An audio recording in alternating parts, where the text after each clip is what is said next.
First of all আশরাফুলের যে experience আছে সেটা তো আছেই। তারপর কোর্সের ক্ষেত্রে যদি দেখা হয়, স্পেশালাইজড ব্যাটিং কোর্স সে করেছে, তারপর লেভেল 3 সে করেছে, এবং আমাদের প্রিমিয়ার লিগে বিপিএলে সব জায়গাতেই কিন্তু কোচিং করাচ্ছে এখন এই মুহূর্তে।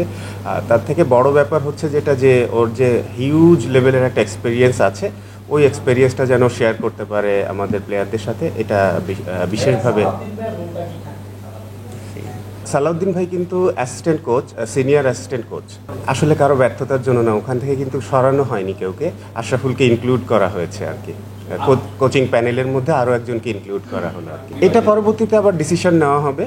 এর পরবর্তীতে ক্রিকেট বোর্ড অবশ্যই এই ব্যাপার নিয়ে আলোচনা করবে। ডেফিনেটলি আশরাফুলের জন্য একটা নতুন জায়গা, ও আসুক, কাজ করুক, দেখা যাক ও কীরকম করে বা ওর আউটকামটা কেমন আসে। তো খুবই স্বাভাবিক ব্যাপার যে পারফরমেন্সের উপর সব কিছুই ডিপেন্ড করে। দেখেন, যেহেতু ক্রিকেট প্লেয়ার ইনভলভ আছে এখানে, তো সেক্ষেত্রে ক্রিকেটীয় কোনো ব্যাপার হলে খুব স্বাভাবিকভাবে তাদের যে কোনো একজনের নাম আসবে। হয়তো এখন আমার আসছে, এরপর পাইলট ভাই আসবে, এরকমই হবে, এটাই হওয়ার কথা আর কি। আসলে আমি চেষ্টা করব ওখানে এইভাবে থাকার জন্য যে আসলে আমি ইনপুট দিবই এরকম না। যদি ওরা যদি প্রয়োজন মনে করে, ডেফিনেটলি আমার কিছু ইনপুট থাকবে ওখানে।